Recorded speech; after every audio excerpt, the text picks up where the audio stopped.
जय श्री राधे। राधे राधे। आइए एक कथा सुननी है आप लोगों को, ज्यादा टाइम नहीं लगाऊंगी। कर्माबाई जी की कथा है। कर्माबाई जी का नाम ये कर्माबाई क्यों पड़ा, वो दादी माँ जी का नाम। आइए बड़े श्रद्धा पूर्वक से इस कथा को सुनते हैं। एक समय की बात है, ये परम भक्त हैं, ये परम भक्त थी ये, और श्री कृष्ण जी को परम उपासक थी श्री कृष्ण जी की।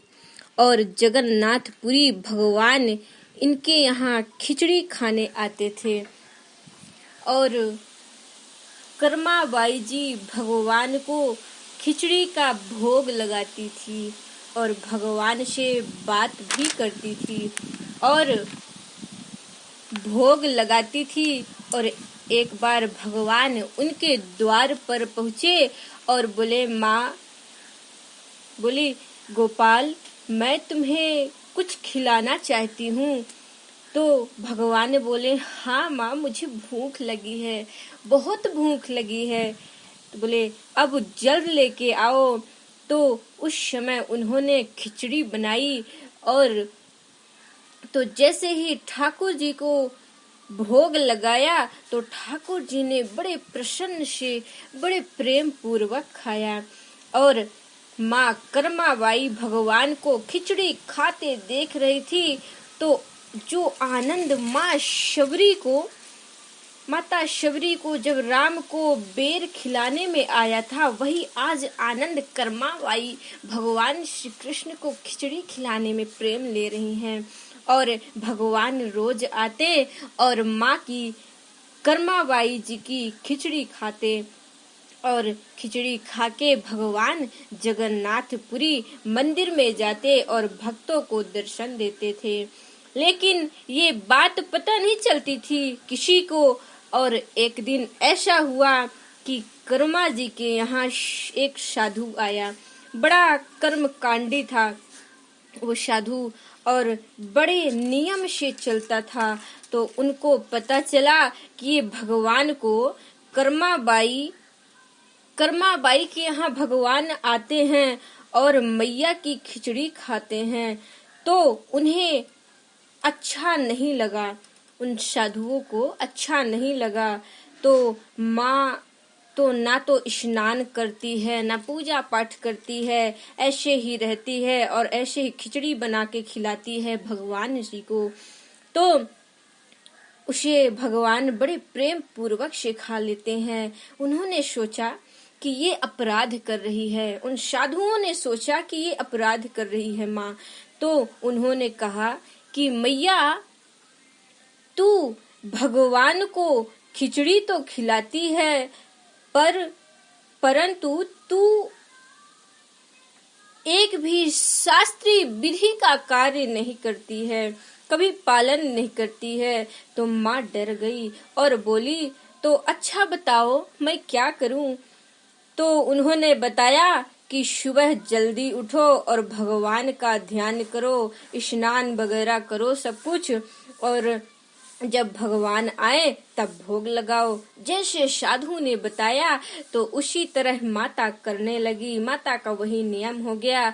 फिर भगवान द्वार पर खड़े होते हैं और कहते हैं कि माँ, जल्दी कर माँ, जल्दी कर माँ, मुझे भूख लगी है, जल्दी कर माँ।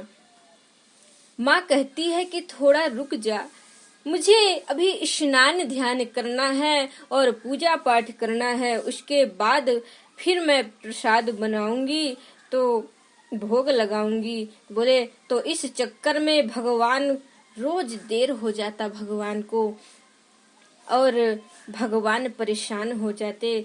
तो उस साधु से भगवान मन ही मन कहते कि तूने ये क्या किया, तूने ये क्या किया कर दिया। मेरी माँ मुझे खिचड़ी खिलाती थी और तूने ये सारा कार्य मेट दिया कि साधु तूने अच्छा नहीं किया है। भगवान रोज लेट होने लगते, रोज लेट हो जाते। ऐसे ही एक दिन कर्मा जी ने खिचड़ी का होम दिया और भगवान ने बड़ी श्रद्धा पूर्वक से खाया और जगन्नाथपुरी में गए और दर्शन देने के लिए।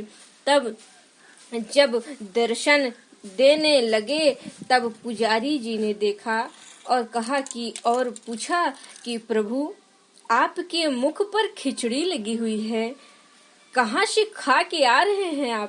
बोले भगवान आप ना कोई लीला करते ही रहते हो, कम से कम मुख तो साफ कर लेते। तो जगन्नाथ जी बोले पुजारी जी मेरी एक भक्त है कर्माबाई जी, कर्माबाई मुझे वो बहुत प्यार करती है, रोज सुबह खिचड़ी खिलाती है, खिचड़ी का भोग लगाती है मुझे। बोले लेकिन एक गड़बड़ हो गई है। पुजारी जी ने कहा क्या हुआ? बोले क्या बताऊं पुजारी जी, वहाँ पे एक साधु संत पहुँचे हैं और कर्मा जी को पूजा पाठ की विधि बताई और ये साधु जो है पुजारी जी आप जाओ और साधु महात्माओं को समझाओ कि ये तुमने ठीक नहीं किया है, गलत किया है। और पुजारी जी गए और साधु जी से कहते हैं कि भैया तूने ये क्या कर दिया है? भगवान रोज कर्माबाई जी की खिचड़ी खाते थे और तुम्हारे कारण अब उनको देर हो जाती है तो भगवान को भूख लग जाती है और तुमने ये उस मैया की विधि को क्यों तोड़ दिया और अपनी विधि बता दिया है? बोले ये बात हमें भगवान ने कही है कि जाओ उस साधु महात्माओं संतों को बता दो ताकि उनको पता चल जाए।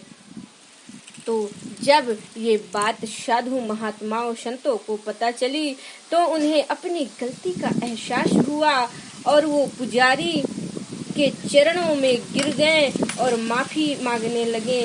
और जब जगन्नाथ जी से और माँ कर्माबाई जी से माफी मांगे कि माँ मुझे क्षमा कर देना, माँ मुझे क्षमा करना, माफ करना, तू बड़ी सच्ची है और कर्माबाई जी का शरीर तू जिस तरह भोग लगाती थी उसी तरह तू भोग लगा, मेरे बताए हुए विधि का कार्य मत कर। तो मैया खुश हो गई और पहले जैसे ही कार्य करने लगी। तब और फिर एक दिन क्या हुआ कि कर्माबाई जी का शरीर शांत हो गया और आज माँ नहीं रही। भगवान द्वार पर पहुँचे हैं और भगवान द्वार पर खड़े होकर आवाज लगा रहे हैं माँ को कि जल्दी कर माँ, जल्दी कर माँ, मुझे भूख लगी है, माँ मुझे भूख लगी है।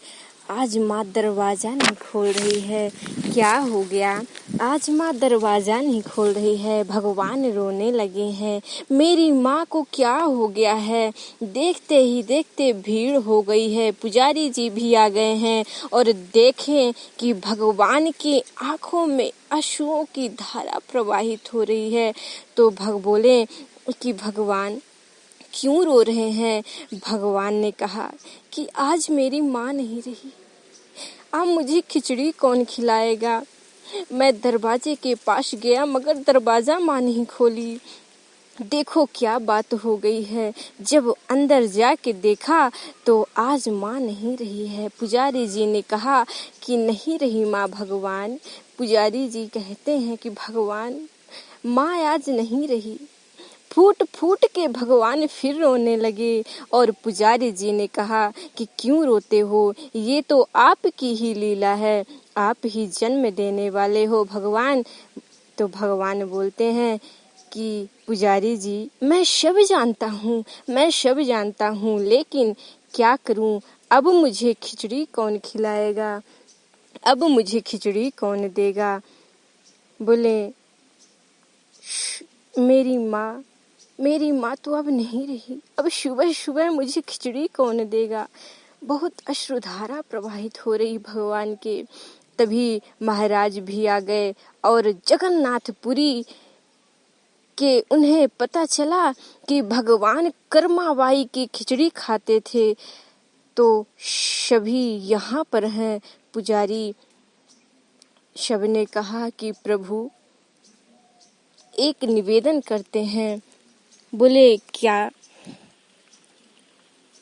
हम कर्माबाई जी जैसे प्रेम तो नहीं कर सकते, नहीं पा पाएंगे, परंतु मैं आपको प्रतिदिन आज से सुबह खिचड़ी का भोग लगाऊंगा और हमेशा लगाऊंगा। तो भगवान थोड़ा मुस्कुराए हैं और बोले कि तुम भक्तों से प्रेम बड़ा पाकर मैं बहुत प्रसन्न हूँ, बहुत खुश हूँ। मुझे 56 भोग नहीं चाहिए, परंतु मुझे खिचड़ी चाहिए, कर्माबाई जी की खिचड़ी चाहिए।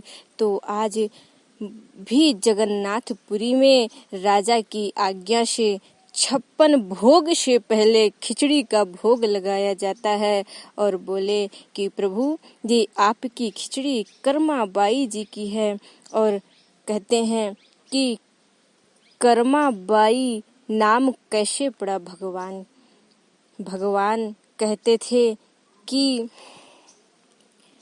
जल्दी कर माँ, मुझे भूख लगी है, जल्दी कर माँ, मुझे भूख लगी है। तो जैसे कहते कि जल्दी कर माँ, तो उसी हिसाब से माता जी का नाम कर्माबाई पड़ गया। तब मैया कहती थी कि बेटा अभी लाई मैं, अभी लाई मैं, तू इतना भूखा है, अभी लाई मैं। तभी से वो माता का नाम कर्माबाई पड़ गया। बोलिए राधे राधे।